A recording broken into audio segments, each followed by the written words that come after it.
How's it going, everyone? Welcome back to another episode of the Envision Growth Podcast. I'm your host, Alex Portillo, joined as always with my lovely co-host and wife, Lynn Portillo. Hey guys. Welcome back. We're super excited to be back for another episode. Hopefully y'all have been out there shattering your limits and ascending. I know we have, and I'm excited to discuss that today. We just got back from a trip from doing something that we absolutely love to do together. And then this time the dynamic was a little bit different because we added one additional person that's important to us, meaning our son. Baby. Right? We also had some other family members there, which they've come with us in this kind of trips in the past. So it's not that it's not special. It's always special to spend time with family. But I think for you and I in particular, this trip meant something different because we had our son with us and we got to show him things that we love to do together. And just, you know, I heard about this, or I read this not too long ago, that I'm going to probably misquote this, but the first 4 or 5 years of life, of a child's life, are more for the parents than they are for the child, because they'll remember some things, but they may not remember all of it, especially in those first, 3 years.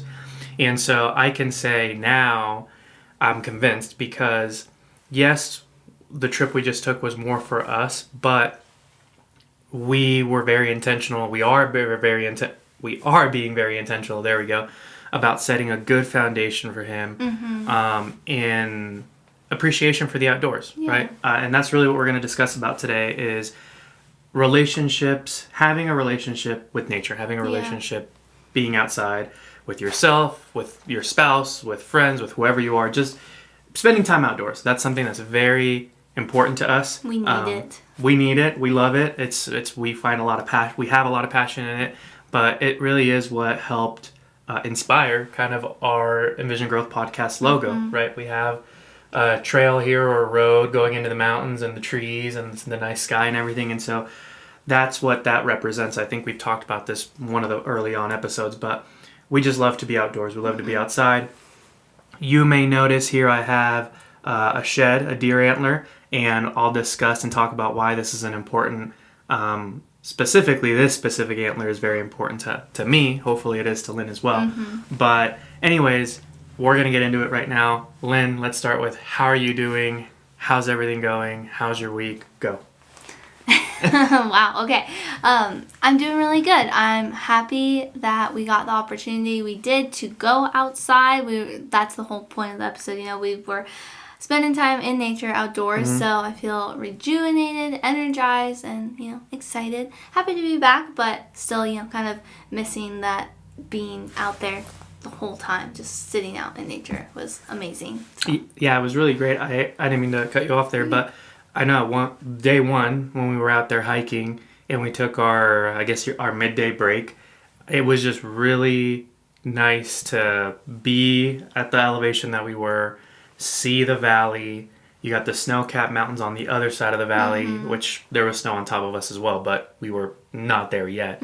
But just overall, the scenery that we had was very beautiful. And I know, for me at least, time slowed down. I know that when we got there, it was it was about 11-ish when we started hiking. When we made it to where we kind of took our break, it was 1. And then Rhaegar ended up taking a nap, which was great. Yeah. And, took an hour and a half nap in Grandpa's arms. And when we started hiking back down, it was like 3 o'clock, 4 o'clock. And it felt so much later to me, at least. But I was able to enjoy the moments of being there. Just being out there. Yeah, just being out there. So, no, I'm glad to hear that it went well for you, that you're excited, that you're still excited about it, and that, now we're trying to get back into our routine, which is always, not just being outdoors, but anytime we go on vacation, and maybe you guys can relate to this, but anytime you go on vacation, kind of throws you off of your routine. But getting back into it, that first day back or that second day back, always a little bit of a challenge, always a little bit of a struggle, but I think it's important to, divert from the routine, from the schedule for a little bit, do something that you love. It's good. Yep. That's what inspires you, is having change. Yes. You can't be doing the same thing every day and expect to be motivated all the time or be inspired by stuff if you're just seeing the same thing over and over. Agreed to an extent, because It's very interesting, and I'm glad that you said to be motivated, because for myself, and that's a different subject that we'll get into a little bit later, I'm finding out that being motivated or having the motivation to do something is a lie.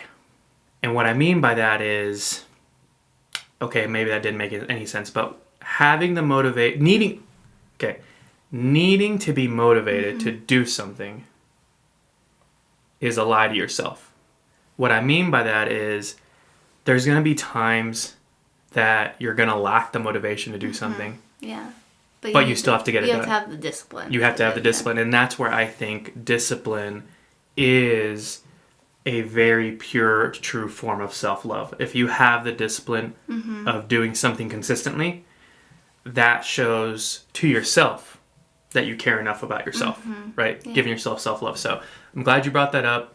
We'll put that in the jar. We'll put that in the back burner for now, because that's something that I'm discovering. I've always felt like I've needed to be motivated to do certain tasks or do certain things or do them consistently. And when I'm not motivated, it definitely throws me for a spiral, and I feel like I just kind of waste time. Yeah. And so, yeah, that's a whole different subject. We'll get into that later. But let's go into this episode. Peaks and valleys. Let's start there so we don't forget. Okay. Pun intended, because we were just in some actual peaks and valleys because we were hiking. Yes. My peak would be that I hiked pretty darn good with carrying a lot of weight on my back, aka Rhaegar, up on top.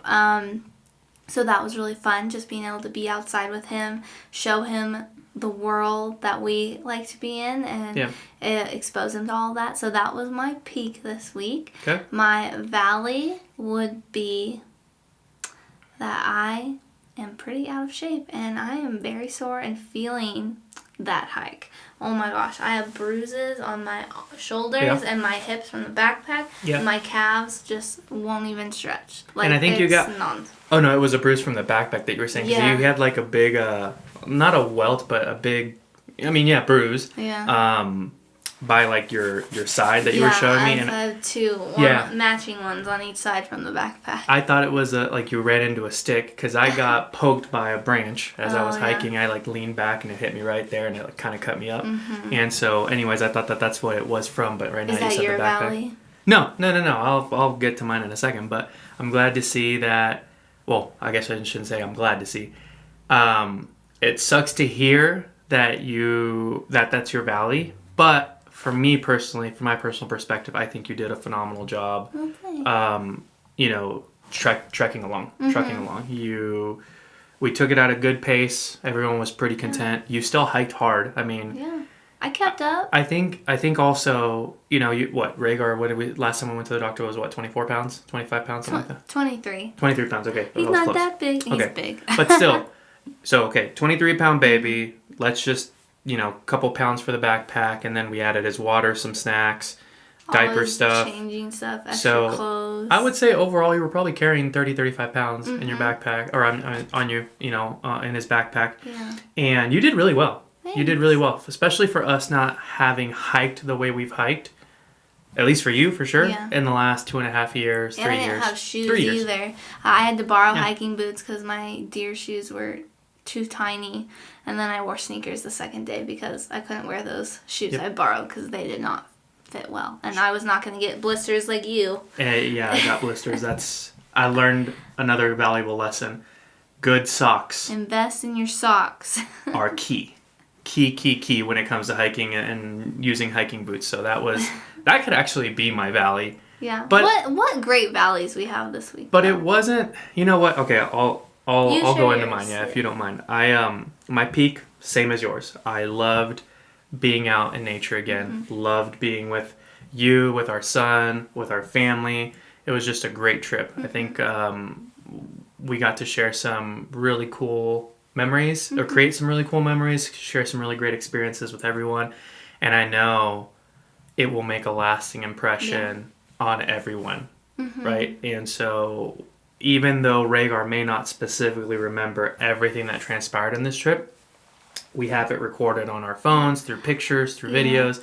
We can go back and show him, like, hey, this was the first shed hunting trip. This was the first hiking trip you took with mom and dad and grandpas, or both grandpas were there, and then with his uncle, and so it was just a great time. And it's like the discipline thing. We're working to instill that positive. He might not remember it, but the more he'll remember the time before. Yep. So we keep doing it, keeping it a routine, discipline. He's gonna remember the feelings that came with it. Yep. He might not remember what actually happened or what went down, but he'll remember, hey, this is what I'm supposed to do. I'm supposed to be outside and enjoying the natural world that God made us. Agreed. And I think that, praise God is what I'm trying to say. Mm-hmm. He is very natural in nature. Mm-hmm. Like, he just wants to be outside ever since he was, since he was a baby. He's still a baby. But since he was younger, he's liked outside. Yeah. I mean, anytime, now that he's way more, picking things up, absorbing things up, making those connections, he knows when we're setting up his stroller and we're going outside, he knows. Yeah. And he's starting to realize, like, the path that we normally take, or when we go to the park or whatever. He's recognizing when we're coming home, essentially, is what I'm trying to say. Because once he sees the house, he's like, nope. Like, he's trying to put the brakes on. He gets grumpy. He wants to stay outside. So he's just a very outdoorsy baby, and I love it. I love it, too. It's the only way to calm him down when he's just in a serious tantrum. Like, when the grandparents are watching him and he just wants me. Most of the time it's for milk or something, but I'm like, take him outside. Just take him outside. Let me get out of this meeting. I'll take him outside. Yeah, it's the best way to calm him down. He just stops, and he's just like, oh, a tree. And he does. He just stares kind of like, I don't want to say gives you a blank stare. I think he's kind of processing, but he's just in awe. Yeah. And then you talk to him, and he just ignores you. He's really good at ignoring you. At least ignoring me. He ignores everyone. It's his famous skill so far. Recently, that he just looks past you like you're nothing. He does. Lynn will be changing his diaper. I'll be helping her. Or I'll be changing his diaper, whatever. And he starts trying to turn or get fussy. I'm like, Rhaegar, no. And I'll do it kind of like in a stern voice. And he's very good at just like staring me down. And then just looks past me or looks away from me, or I think he's staring me down, but he's just like, I don't exist. He's just looking past me. So yeah, he's getting his own little attitude now. It's great though, seeing his personality come out. He's gonna be a stubborn one. Oh yeah, I agree. I told Lynn this the other day, that he is gonna make me pay for every crime I ever made or everything I ever did. Essentially, I'll say it this, Mom, if you're watching, I'm sorry. I love you for everything I ever put you through. I told Lynn the other day, if he put you through what I put through my mom, you're going to cry a lot. Yeah. Mom, I love you. I'm sorry. Yeah, so Alex is getting payback from having to deal with my emotions from what Rhaegar does to me. I have to be that go-to. I have to take the hit for all you did. Yeah. Not fair, but it's okay. Fair enough. But my valley, I would say, is going to be a little, maybe funny. But it's not your blisters? It's not my blisters. Honestly, the blisters were not as bad. You should have seen me putting medicine on those blisters. You would have thought it's the end of the world. Anytime you put rubbing alcohol on a wound, it's going to sting. I mean, that's just natural. But no, the blisters weren't the bad part, honestly. Like, I felt the blisters, but I didn't realize how bad they were until day 2. Thankfully, they never bled. The skin definitely, wore and it got bubbly, and so that was day 1. I took precautions. I put Neosporin, put a little Band-Aid, and hopefully that would help. That's when my father-in-law came into the rescue, and he said, "Hey, I think it's your socks. Like, here, try these ones. These won't move. They'll help you out a lot." So I borrowed his socks, and thank goodness, because it probably would have been bleeding that second day with how far we hiked. It really helped out, because when we got back the second day, when we finished hiking the second day, I took off my sock, and again, there was no blood or anything like that, but the skin had peeled off, and it was raw, and it was red, and so I was like, eee. But to your point, what you just said is we hiked a lot. We probably hiked 4 or 5 miles. Well, at least we did, because I know you guys took a break, but... I felt great. Like, it wasn't, I could feel it, but it didn't feel terrible. It wasn't. That's good. It was tolerable, is what I want to say, right? We'll get you new socks for Christmas. Yeah, so I would say that's not, but that wasn't my valley. My valley, honestly, is coming home.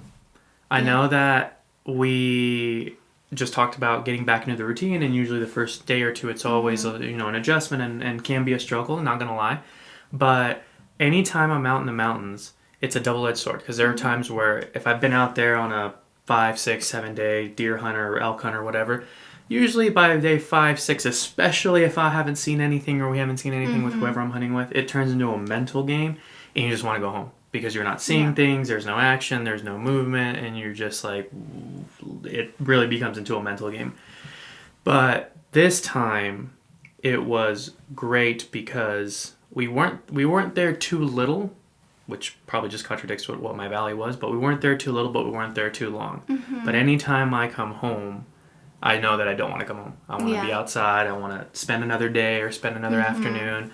And that's really one of the reasons why I do archery, mainly, is because the season is longer and it gives you more of an opportunity to be out on the field. And that's what I absolutely love about it. Plus, it's in August, so it's a little warmer. Days are longer. So it's just, I mean, really, one of my passions is the outdoors in general, but hunting. Hunting is one of my big passions, and so the longer or the more I can do it, the happier I am, and I know that. So my valley is coming home. Oh my gosh, we didn't even put in for tags. I just thought of that. We need to do that. We will Speaking do that. of hunting, we need to do that. We will do that. I've been nagging him, you guys, since it opened. Okay, I'll comment on this and then we'll get into it. For those of you who have put in for not necessarily just tags, but just anytime you go to a dinner or you go to a an event that has what is it called? Raffle tickets. That you can buy raffle tickets for auction items. Here is my theory, and I don't have the math to prove if this is effective or not. This is just my theory, and this is what I go with, and they have to suffer if they want me to help them put in for tags. They're always welcome to put ahead of me because I usually hunt alone because Lynn has only done archery once with me, but she wants to get back into it, so maybe we'll be hunting together here in the future. Maybe. But she's really good at rifle, so she just sticks to rifle. My in-law, same thing, fill rifle. My freezer. My brother, my sister, rifle. My dad, rifle. So mainly everyone does rifle. I do archery, and it's a win-win for me because I get to go first, and I get to go at the beginning of the season or when the season's just starting. Again, it's warmer, days are longer, but by the time they start hunting, we don't get, not that we do, but we don't get into a who goes to shoot first, who gets to hunt first, who gets the first opportunity. Because if we go for as a party hunt, it can become a little difficult to fill 3-4 tags in one trip, especially if we're just going for 3-4 days. So I've gotten into archery for many reasons, but that's one of the reasons why. And anyways, back to my theory is anytime you go put in a raffle, if you put in your raffle ticket first, remember, they got to spin the wheel, right? They got to spin the wheel. And chances are your ticket is somewhere in the bottom. Not even in the middle. But if you put your ticket towards the end, your ticket's right on top. And so when it's spinning, my theory is that it stays closer to the top. And so I usually put in last week, sometimes even the last day, that you can put in for tags. Does a computer have a virtual wheel? It does not. But this is just my theory. So we go with it. Again, they're always more than welcome to put in before me. But that tag deadline is what? I think it's the 8th. And what's today? We got a couple more days. So it's the 10th, but it's okay. Is it? No, it's the 10th? Yeah. I Googled it because I was like, we need to do it. Yeah, so we'll do it. We'll get it done. We'll get it done. So, anyways, this is going to be kind of a 2-part question. All right. So, what is your relationship to the outdoors? Where did it start? And why is it important to you? I guess 3 parts. That's 3. Okay. Relationship to the outdoors, where it started, and why it's important. So I think I need to start with the middle one because where it started creates that relationship. Okay. And then it will explain why it's important. Okay. So it started when I was little. I grew up with outdoors that's like where we were. My dad was a hunter. He always took me out hunting really, really little. I interrupted his birthday being born. I interrupted hunting.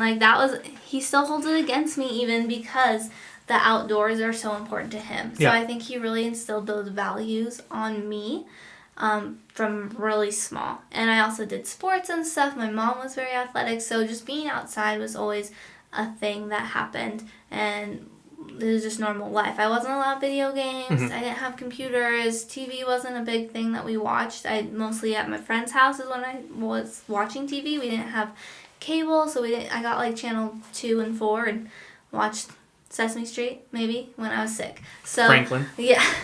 Hey, it's Franklin. Oh, I don't know if copyright can be a thing through this, so oops. Can't sing those kinds of things, I don't think. But I don't know. But just in general, my life has been the outdoors. Just from a kid, that's what I've known, and my relationship with it. Yeah. So that relationship has been built slowly as a kid. It's just normal for me to be outside. I've always really gotten a lot from being outside. I've garden, hunt, hike, played outside. So I think just growing up, I've always needed. Yeah. Like, I don't know, that probably sounds weird, but I need the outdoors. I don't think it sounds weird at all. Yeah. Yeah. I need to be able to have that, everyone talks about solitude and serenity when it comes to nature, listening to the water, all of that kind of stuff. Well, for me, it's being out hiking in the mountains, sitting in the grass, any kind of way where I'm not cooped up inside. I get claustrophobic super easily too. Mm-hmm. So I need to have that space to, nowadays they call it grounding. I need to be outside. I think it's grounding if you are touching my feet to the ground. Yes, but I go barefoot all the time anyway. I get yelled at all the time for not wearing shoes. I hate wearing shoes. So I just like to, that relationship for me it's really important. I need to have some access to nature. So when we were in Texas, I didn't have that a lot because you couldn't go outside in the grass because it was scary and there were bugs and red anthills everywhere. Bad weather, so you're kind of cooped up inside, scary mosquitoes all around. So being back in Nevada, it's really helped calm me and give me that outlet to where we do have the mountains right there. Like 5 minutes away up the street, we can get out there. So that's, I guess, kind of also why it's important to me. It helps give me that connection, I guess, that space. It also helps me connect with God. I feel like I can see Him the most when I'm out in nature. Yeah. Nature's just my favorite thing. I don't know. I could talk on and on about it, but it's just that feeling you get when you're out in it. It just gives you that peace of mind, that clarity. I don't know. A lot of stuff for me personally. Yeah, I think you touched on a lot of great points. It all started with, it was influenced by your dad, right? It was influenced by your family. And then from there, as you grew older, you experienced it more, you found yourself spending more time outside and enjoying it. For me, we're talking outside in nature, but I'm just going to talk outside in general. For me, I enjoyed being outside with my friends, right? When I was younger, growing up, going two neighborhoods over, and then that's kind of in one street is where a lot of my friends live, so we would all get together pretty much daily after school, if not on the weekends. We'd get together and play, pick up basketball games, pick up football games. Fun. And in the summer, this was one of my favorite memories as a child. In the summer, we would do a big water gun fight. Oh. And it ended up getting, big, pretty big, because we would get all kind of the kids in the neighborhood. And so when we all just kind of figured the weekend that we were going to do it, we would tell our parents, and then, our friends would tell their parents, blah, blah, blah. And that weekend, all our friends, I guess all of our parents is the right thing to say, the right way to say it there, is they would leave their water hoses hooked up, and they'd leave them kind of out in the front yard, and that's where we would go refill our water guns. And we would just, there'd be water balloons, and there'd be water guns, and then at some point someone was getting tired of losing, and then they would grab just the hose and use that as a water gun. That always happened. Always happened. So that's one of my favorite childhood memories.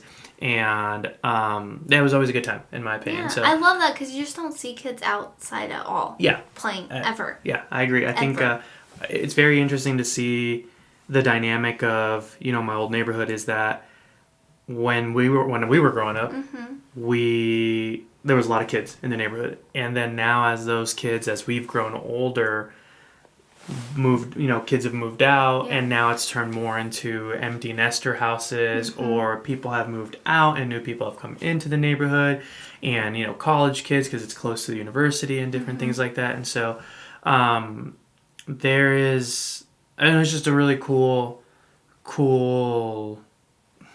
I get maybe bittersweet. Bittersweet is the word. Is that I see. I guess to your point, what I'm trying to say is that I saw a lot of kids being outside while I was growing up. For a period of time, there was no kids going outside. Now we see a little bit more kids being outside. So it's kind of like a new cycle of kids coming through, coming into the neighborhood. That's true. So. Yeah. But I feel like just even in general, though, you don't see it commonly around anyway. Like, I haven't seen one lemonade stand at all. Yeah, that's true. And that's true. Years ago when we started dating, I made him stop for every single lemonade stand possible. I carried cash with me all the time. Yeah. Because I needed to support those kids. Because that's even a thing, like, related to being outside, doing stuff. Entrepreneur stuff, which is kind of cute. But you just don't see it very much outside. So I think with us nowadays, with Rhaegar, we're really trying to instill that in him now, that it's so much better to be outside because it's not as common nowadays. Yeah, I agree. I mean, from my perspective, the outdoors has always been a big part of my life, kind of like I mentioned right now, growing up. But when I take it into more of a being an outdoorsman or being a sportsman, hunter, fisher, hiking, what's it called, mountain biking, and all these different activities. Jet skiing is more so with we you. have water sports, But lake stuff, water sports. I didn't have as much exposure to that early on as you did. Yeah. For me, I think I've talked about this before. My dad is a fisherman, and so I grew up fishing with him and with his friends, and that's something that I really enjoy doing to this day. I love being outside and doing some good fishing. But I've always had an interest in hunting. I just didn't have anyone to teach me. My dad wasn't a hunter. None of my uncles were hunters. My grandparents weren't hunters, and so I always just was curious about it. I wanted to learn, but I didn't know how. When I was in middle school, I remember one of the electives that I took was hunter education. And back then, it was actually offered as an elective where you would go through the whole semester and do you would go through the whole hunter's education course in one semester. That's a lot. What do you even talk about? I mean, it takes the whole semester. You got to remember, it's our class, right? Because it was just one period. That's true. Okay. So it would get broken down in that semester, but you would do different activities. Like we learned to do to start a campfire. We learned to build a shelter. We learned survival skills. We learned knot tying and all that other stuff. So it was more than just your typical hunter education course. We learned about archery, muzzleloader, rifle. We didn't talk about pistols, but it was just gun safety, things like that.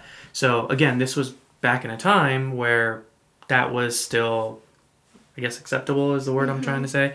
But yeah, so that's that. I took that class because I always, like I said, I had an interest for it. Yeah. I just didn't know how to build off of that from there. That's such a cool class. I can't believe that was even offered. Yeah, it was great. So then from I think that was in 7th grade when I took that. So from 7th grade, 8th, 9th, 10th, 11th, 12th. So 6 years if you count technically my freshman year of college. For 6 years, I didn't use my hunter safety card again because I didn't have anyone to teach me.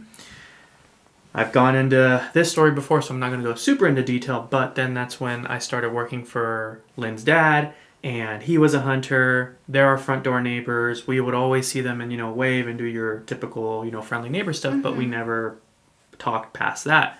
So once I started working for him and I got to know him a little bit more, he would share his hunting stories with me, and I would just kind of get me excited. And one day, once we've had that relationship kind of established, I built up the courage to say, hey, I've always wanted to learn how to hunt, but I have no one to teach me. Will you teach me? And he was, kind of taken back, but very excited about that. And he said, yeah, of course. And so then he started inviting me on his hunts with your family, and then we started spending more time together. And then, boom, that's kind of how we started hanging out more and led to kind of us, liking each other and entering a relationship. But I talked about this a little bit earlier. For me, the outdoors has it has just a special place in my heart because it's really where I also feel connected the most with God. Yeah. I feel like I can listen to him more. I can speak with him more. I just feel better. It recharges me. It's very hard to be in a bad mood in nature for me. Yeah. And if I am, it goes away very quickly, just going on a hike or even going on a walk or just breathing fresh air. There's a difference between breathing fresh air outside of our house and breathing mountain air. And that's one thing that I was big breaths I think week. we both were. So that's always something to look forward to. But I'm sorry to cut you off, but I never even realized that our relationship was kind of built around the hunting. outdoors. Yes. Yeah, it was. Like all of it. It was. I mean, you talked about. I know what you're going to talk about kind of later. Like, I never even thought of that. But so that's a cool perspective. It's a big part of my life for me personally, but it's also a huge chunk of our story together. Yeah. It goes back to even the duck-shaped muffins that you made. Again, duck-shaped, outdoors, ducks, quack, quack, on a cast iron. So, it's deeper than that. But where I'm going to marry this trip that we just recently took and why it's important to me, which you kind of already gave it away and spoiled it, it goes into our relationship. Like, it really represents our relationship in my eyes. This trip wasn't just a typical hunting trip or hiking trip, We were out looking for sheds.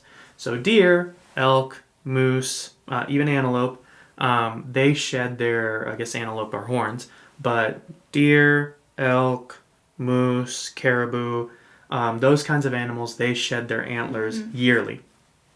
And so it's kind of become a sport that's gotten more popular really in the last probably 10, 15 years.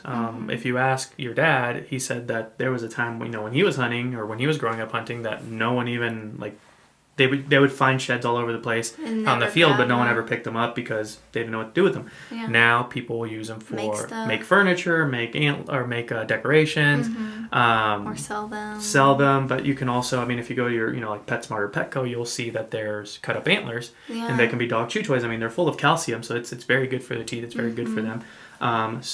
There's more, I guess, knowledge about it now. Yeah, uses. It's turned more into a sport. Well, in Nevada, the eastern, northeastern, and part of the southern, pretty much the eastern side of the state, is where the majority of the elk are at. And the state, I want to say 5 years ago, maybe it was 6 years ago, put a new regulation in place where they opened up or created a season for shed hunting in that part of the state. So what we did is we took a mini camping trip with Rhaegar, with your dad, my brother, and we went out to Ely, and we were out looking for sheds, which I used to live in Ely. I used to work for the Department of Wildlife, and that was one of my favorite times of my life, one of my favorite careers, and I just really enjoyed my time out there and got to experience that side of Nevada that, honestly, before working for the department, I'd never known about, never seen. Never even stepped foot in, right? It's a lot of untouched parts of Nevada. It is. And so we went out there to make this kind of our family, family vacation, family camping trip, but also I would say a tradition. You and I, we would go shed hunting a lot before we moved to Texas, and this was actually, I think the regulation, that either hadn't started already. Anyways, or maybe it did. Anyways, we shed hunted a lot. We would go out, we would use that as kind of a pre-scouting trip for where we wanted to hunt that year.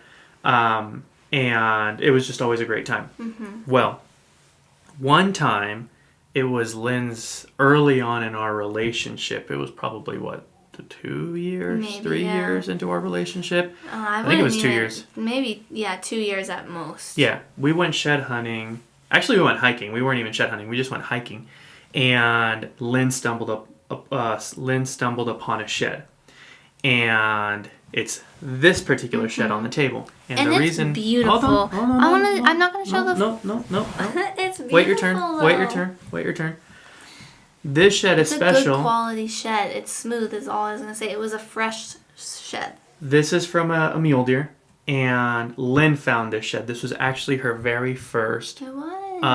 shed that she's ever found. I didn't even know. I know they shed them, but Yeah. I didn't realize you could just find that they're just on the hills. I thought, oh, they're like in the top of the trees, or they're rubbing their antlers on it. So I was shocked when I found it. I was so excited. She was very excited. Especially since it was close to home, too. Yes, it was. And so she was very excited. So this was the first shed she found. It was actually the only shed we found that day.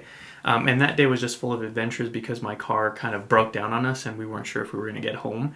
And that's a whole different story. Hey, but the shed makes it better. But we got out of there and made it home safely. And so that was a great part of the story, I guess. But anyways, this shed does represent so much more than just Lynn's first shed.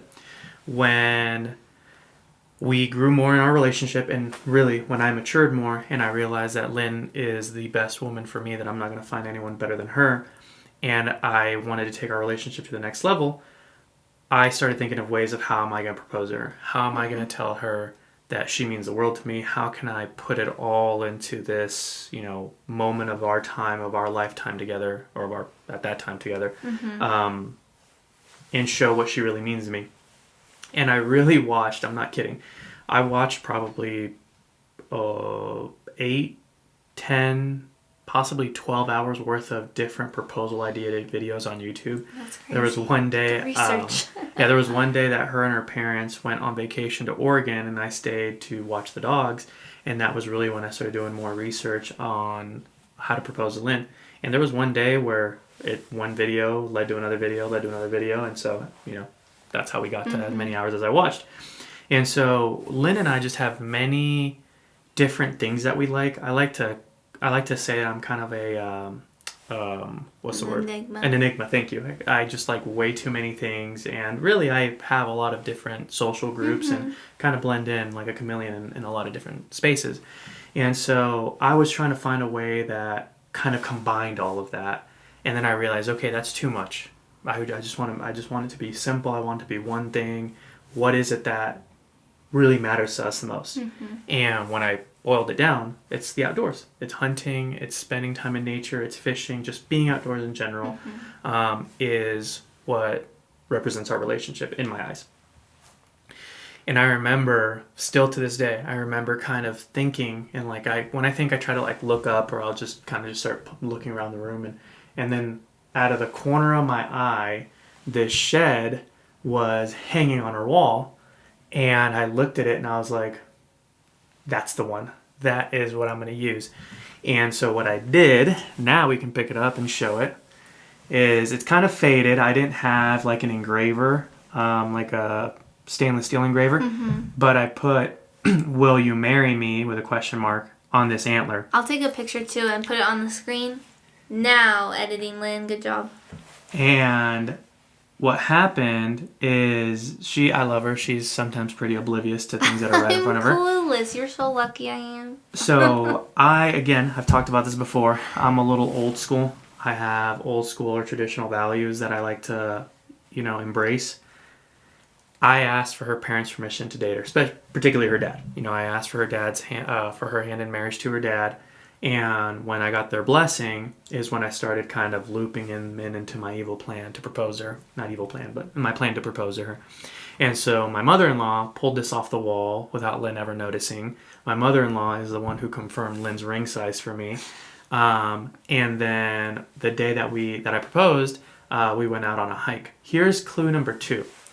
Is not only was the antler missing that she never noticed, but we typically went on hikes all the time, but it was and our parents would go, but it was very rare that our friends would go, or 2 of our friends would go, who ended up being there when we... One never wears sneakers. I should have known.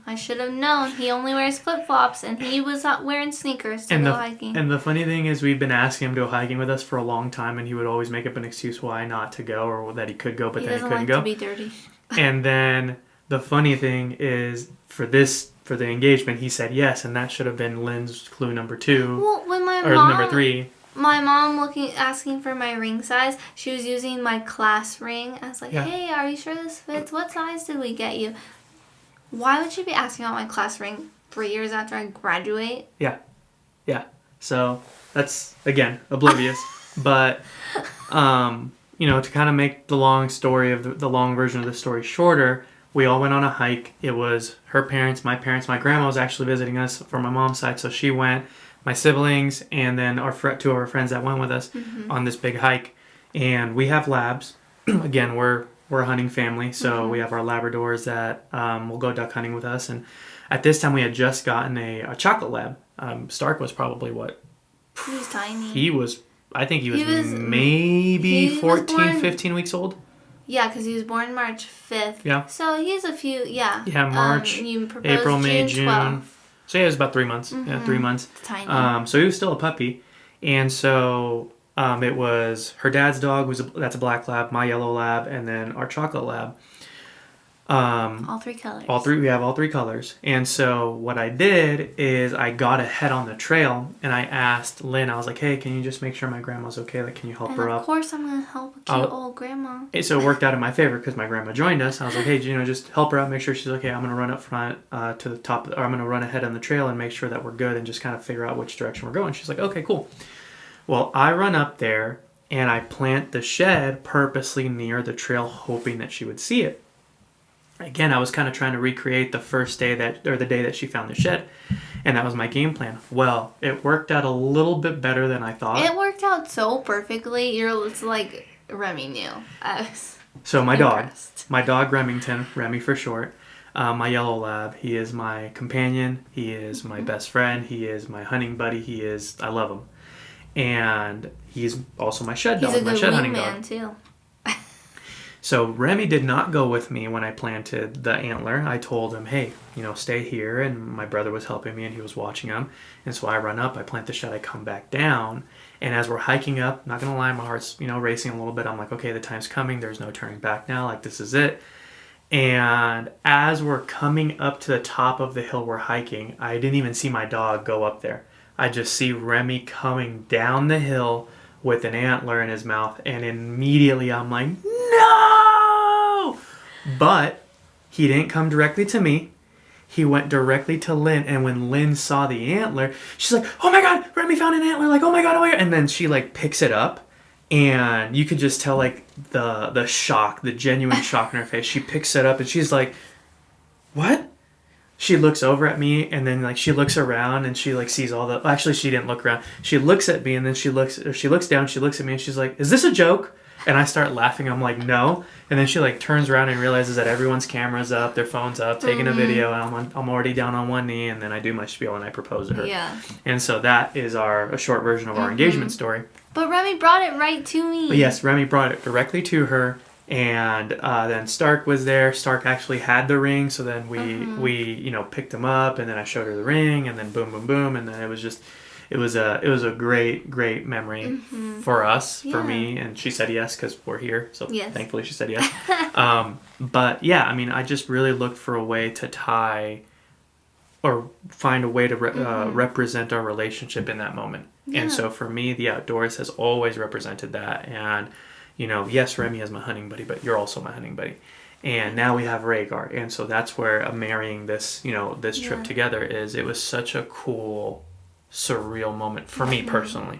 Yeah. To have you and to have him there and understand and realize that we are in a brand new journey, in a brand new chapter of our life. And I'm just for it, man. I'm for it. I'm so excited. I'm still, again, on cloud 9 of that trip because... You got some really great pictures, and maybe I'll send them, and you can throw them on the throw pictures them on the, there you go. You can throw them up on there, but you got some great pictures. What are they called? When you catch them natural, what's the word? It's not Canon. Candid. Candid. Thank you. You got some really great candid shots of us. Me showing him the mountain or pointing something at him. Him holding the antler the elk antler that his grandpa found. It was just. I can't wait till. Can you imagine when he gets to find his own antler, yeah. And then we'll put it next to. We'll put it right next, and then when we have future children, they'll put theirs in. So this is just kind of a new tradition. Yeah. That I guess picking up an old tradition because when we moved to Texas we did not shed hunt. So yeah, that's what I got very excited about at this trip, and that's what the outdoors means to me. The outdoors to me. They refresh me. They reset me.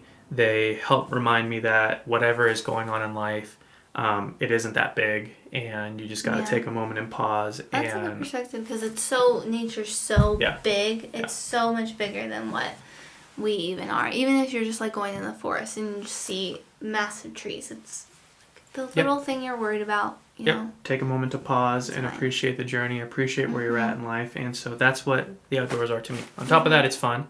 It's physically demanding. Yeah. I hiked, and this is where I also get excited. I like anime. We like anime. Yeah. I've mentioned this before. One of the big animes that I grew up watching is Dragon Ball Z. And I would always, or Dragon Ball, right? I would always say that I have Saiyan blood in me. And here's how I prove it, okay? Saiyans, when they experience defeat in battle, or they go through something that they've never experienced before, their body, their cells, their Saiyan cells remember that, and the next time they go into that situation, it's a little bit more natural. They actually get a power boost from it, and so that's just kind of like what I've always clinged to. When I fail at something and I go back and try again, I know I'm going at it with experience, and I'm not going to let it beat me, whether it's physical, mental, whatever, anything like that. So for me, hiking, since I partially tore my ACL the second time back in October, which, by the way, again, praise be to God, I'm feeling great, and this weekend showed it and proved it. Well.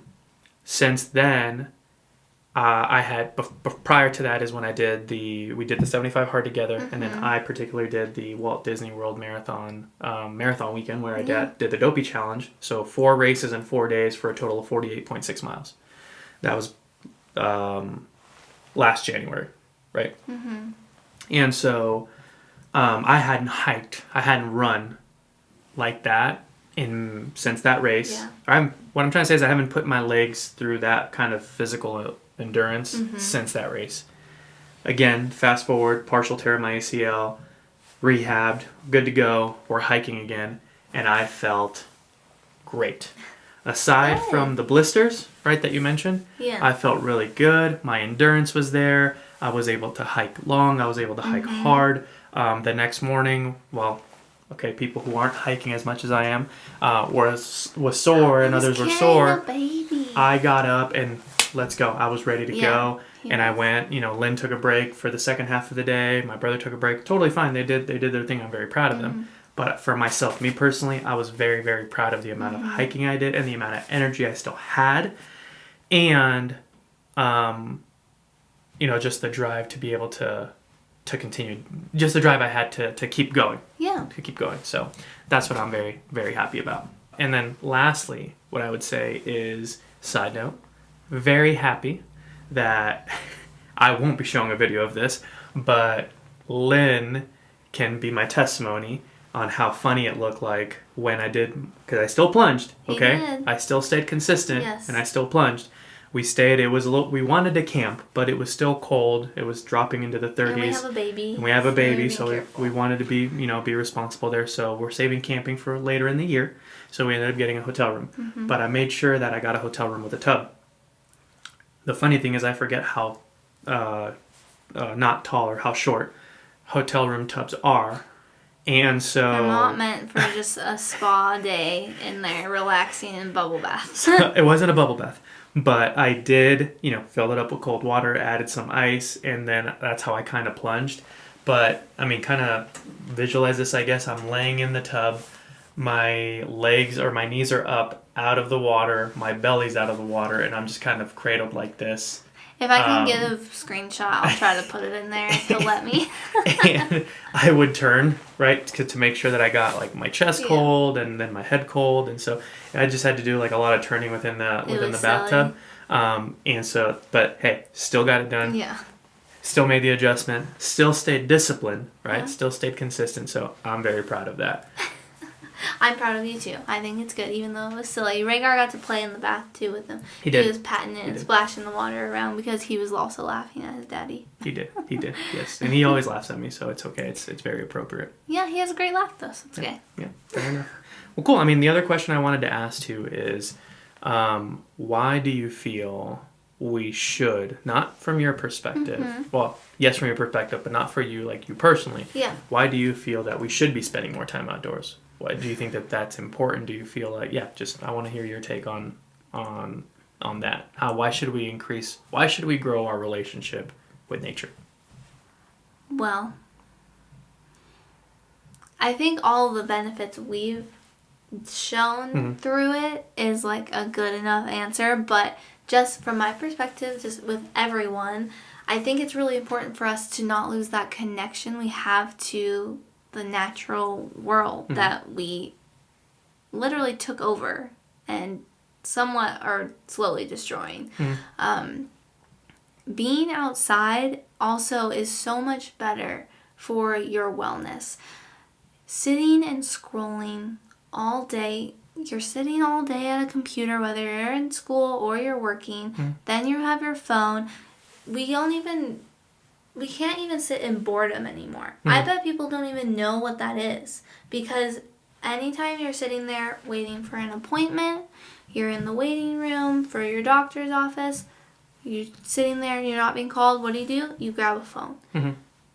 Automatically. Video games, staying up all night, not getting any rest, staring at the screen all the time, playing video games, and you wake up exhausted the next day, going to school, watching the big active boards or computers, whatever. Like, everyone is just inside all the time. Yeah. On screens all the time. That's why I can't imagine, like, people are always saying they have migraines and stuff, or their eyes hurt, like bad eyesight. I wasn't even on screens all the time, and I have to wear glasses. Yeah. So it's just, overall health-wise, I just think it's so important for us. We get so caught up in social media, scrolling, comparison, all this stuff, when outside, you're just at peace. You're seeing the natural beauty around. You're not looking at all this fake stuff that's around. You're not looking for the next big thing. You're not, like, we're talking about being inspired. Yeah.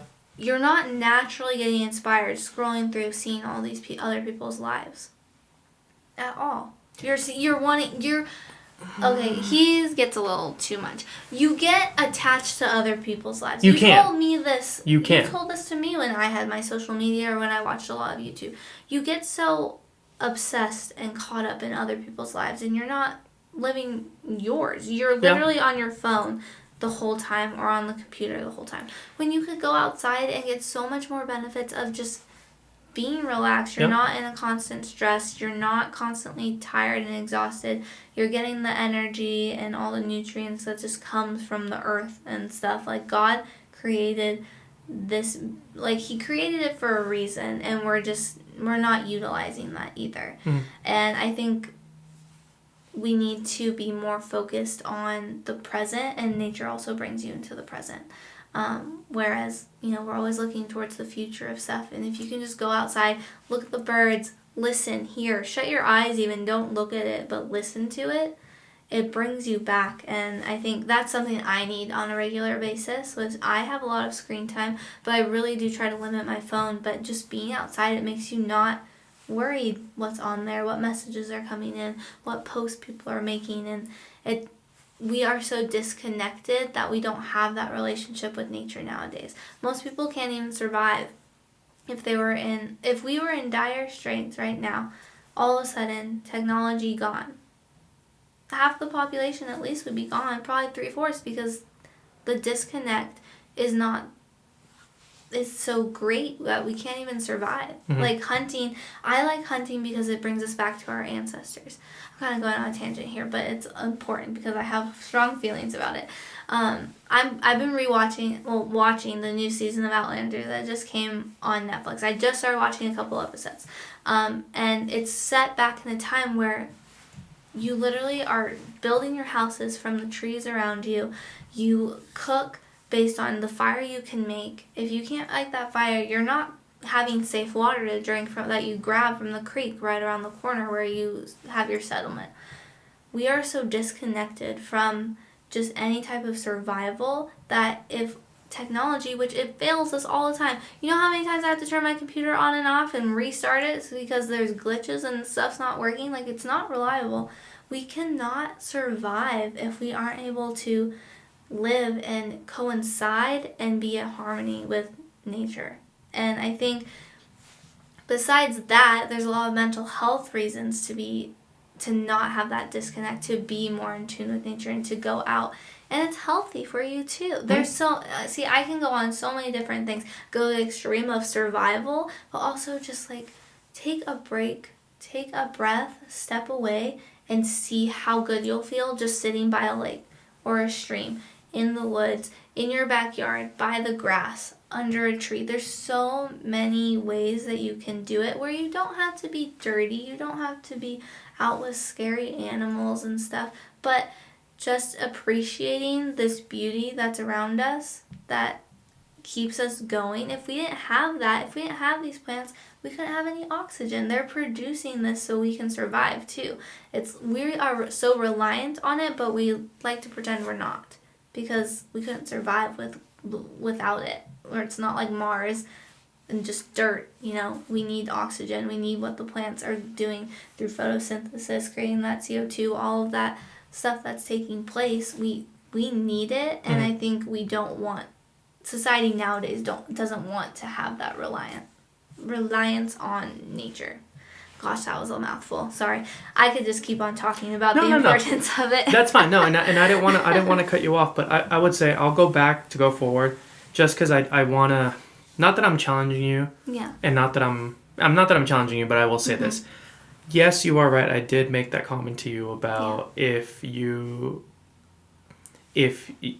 think I said it this way. You need to be careful on who you follow and make sure it doesn't turn into an obsession, like you said. Yeah. Because I think that where the problem can lie is if you follow someone who has a lifestyle that you want to live or that you want to have, but that's all you do, you just follow them. Yeah, I think it has the opportunity, it has that potential where it can affect your mental state, and then you start feeling you get into a comparison state where you start feeling bad about yourself, my life sucks, yada, yada, yada. But if you follow someone and you know where that line, where it's not an obsession, it's more of a, hey, I look up to this person, I want to live the lifestyle that they have, you want to emulate the things that they're doing. If it motivates you to start and take action, I don't think that there's anything wrong with that. In fact, I think that that's where a lot of us miss that connection, and it goes into more of the first one that I described. Yeah, if they did the first thing, then that would be great. But it's the addiction that comes from scrolling ads, which is what it's designed to do, is to keep you there, to keep scrolling. Correct. Because the influencers you used to follow, that I saw that in you. Yeah. I would see that your mental state would decline because you were like, well, I can't do what they're doing, or they live a great life, and yada yada yada. And it was very, I think I get this wrong. I get this word wrong on purpose because I just use it wrong all the time. But it's succular. So, you listen to a lot of succulent. What sort? Like when you're like, you listen to succulent music or secular? Secular, thank you. So I think I'm confused. You followed a lot. Succulent is a plant. There you go. See, and I always make fun of that, so that's why. But I think you followed a lot of influencers who are very secular. Yeah. They would just. And so like commodity driven, like it's correct. Like you just shop. Correct. So then you want all of that stuff, and then you just in that cycle too of I need to have what they have, because then if I have that, then my life will be like theirs. Yes. Which I was even shopping a lot, which you were is bad too. You were. I never do that. Amazon's favorite customer. But anyways. That is not true. Hang on. That is not true at all. I need to put that out there. I do not shop. He's the shopper. But those influencers do that. But now the influencers you follow now have actually inspired you and motivated you to take action and do something that you want to do. Because you started baking and using a sourdough starter because of an influencer. You've been homesteading your garden, something that you've done in the past, but again, you were motivated and influenced by another influencer. And so you are using that content now to motivate you to create the lifestyle that you want. Me personally, I don't think there's anything wrong with that. You feel free to disagree with me, that's totally fine. But you have to know where that line is, that it's not an obsession, that it's not it turns into something that deteriorates your mental health, but it's more so that you are using that as a way to give you that motivation or give you that confidence to take action, to step forward, like to try something. using social media as a tool. Yeah. Exactly. That's what it's meant to. I mean, that's what you should be. That's what I'm learning to use it as. Now, I know I mentioned this, and you guys are going to keep me honest. I mentioned this in the last episode that I want to start putting in more effort into our, podcast, social media. Did I do that this week? No. I'll be honest. We were hiking. Was I hiking? It's okay. Yes. Is that my excuse? Yes. But in reality, and honestly, I would have yelled at him if he was doing that. No. But the thing is, I could have done it. Like, I could have had everything pre-planned before I left. You can set it to schedule it, right? Yeah. So it's just there's the excuses. I just didn't do it. I got lazy. But he's a procrastinator. We'll have an episode on that too, probably. But to the point that I'm making is, if it helps you start, that's good. Take action. That's good. Just don't cross that line where now it just starts declining your mental health. If it becomes such a, oh my gosh, a stress, and then it leaves you there because you're too paralyzed to move, then it's bad. Yes. So that's where I went back and challenged you. But for everything else that you said, I completely agree. I personally think that we need nature in some way, shape, or form, whether it's for food, whether it's for energy, whether it's for resetting our mental state or emotional state or whatever. Like, God created nature, and God in the Bible gave us domain over the earth and over the animals of the earth. Now, do we misuse it? Do we abuse it? Do we mismanage it? Yes, I do. Is that everyone? No, I don't. Just like with everything else, I think that there's good seeds and then there's bad seeds. But if you haven't experienced nature, then this is me inviting you to give it a shot. Kind of like Lynn was saying, you don't need to go out on a 5-mile hike, or if you don't have any mountains near you, travel to a place that has mountains. You don't need to do that. You can just go outside and go for a walk. And if you're in the city where you can't see the skyline, okay, then maybe take that drive, hour, 2 drive, whatever it is to get out of the city. So if you're in a much bigger city, and see the skyline, see the horizon, see the sunset, see the stars. I think there's something very magical and something very powerful by experiencing nature and doing that. And so that's where, I guess, where I'll sum it up for us is that's where I think we're coming from, is that's our tip, that's our advice for this week, is just wherever you're at in your life, take a moment to just pause and appreciate nature and appreciate be outside, because the reality is, I'm not trying to be a skeptic or be a conspiracy theorist or anything. I'm just being honest. Like, the reality is that it may not be there tomorrow, right? We can go to national parks today. We may not be able to go there tomorrow, right? And so, again, I'm not trying to come from a place of fear or skepticism, but it's not even that they might not be there. You may not be there, right? Yeah. We may not wake up. Yeah. So take advantage of it now and spend some time outdoors. I promise you, it will help you. It will help you, your mood, your emotion, your mental state. You will feel good about it. Now, granted, if there are bugs and you're not a bug person, then I don't know what to tell you there. Because that may not always be but go. In Texas, so that was my problem. When we were in our apartment, we were in a city. Yeah. I could not just go outside because it wasn't private either. We're in an apartment building, so there's a lot of people. Make your patio outside, because most apartments have patios. Yeah. A nice, safe space. So you can put a mosquito net. I had a mosquito candle. Oh, yeah. Put some plants out on your patio. Bring out a cup of coffee. Go out in the morning when it's not horribly hot, not humid, not a lot of humidity. This is what I did in relating to Texas nature and trying to adjust that way, where we couldn't have to drive really far away to get to marshlands and stuff like that, what we enjoy. So in my apartment area, that's what I did. Then I got a little water machine, $20 on Amazon. Told you, Amazon's number one shopper. No, I needed it though. Had the water going. Our apartment had a pool. Sit out there. Get yourself a nice iced coffee, latte, something nice you drink. Just sit out by the pool, put your feet in the water.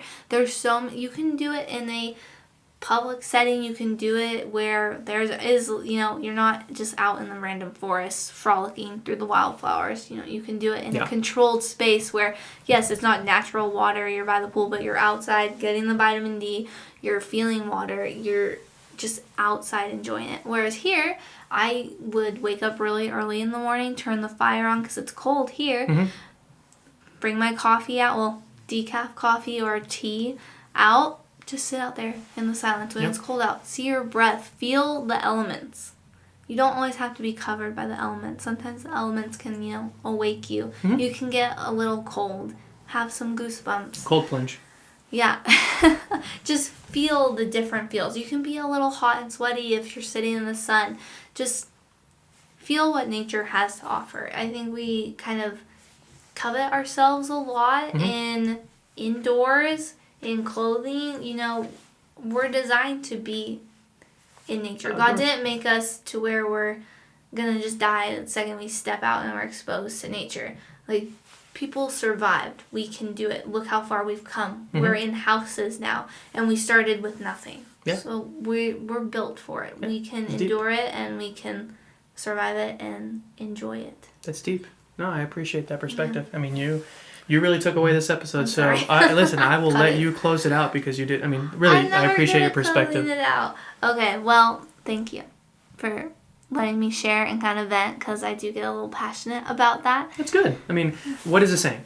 You got to stand for something or you'll fall for anything, right? And so for us, we're we practice our conservation by participating and volunteering at different wildlife conservation organizations. We'll attend banquets. We'll do fundraisers. We do donating. We want to help preserve and do our part in preserving what's already there, what's already preserved, and then add to that preservation for future generations. We want Rhaegar to be able to step outside. Like, that's one thing that I absolutely love about Nevada, is that it's majority public land, right? Yeah. So you can go out and hike mountains, you can go backpack, you can go fish here, you can go hunt there, and there's just so much versatility that Nevada has to offer. And so that's one thing that I'm excited, being back home in Nevada now, to show Rhaegar and our future children the outdoors. I mean, I made this joke when we were hiking this earlier, but Rhaegar, it's not even a joke, it's true, right? But Rhaegar hasn't even turned a year, and he's experienced more of Nevada than I have I guess stat to back this up, but I would say that he's experienced more of Nevada in less than a year old than I would say 80 to 90% of the people who live in the state. Mm-hmm. He's been up at the highest mountains right now in his little backpack. Yep, and he loves it, and so we just want to help do our part and be able to pass that on. That's part of the legacy we want to leave behind. That's a big word for me, and that's something we'll talk about later, but we want to help leave behind a legacy for future generations, not just for our children, but for others, right? For others. And you never know, right? Let's say, and I get it, some people aren't about hunting or fishing, and that's fine, but I think that given the opportunity, if you are someone who, may not know about it or is against it or is, whatever about it, if you are ever on an opportunity to go on a hunt with someone or to go hiking with someone or go explore nature with someone, I want to believe that you will walk away with a different perspective. It may not, you may not be a convert to a hunter, and that's fine. Yeah.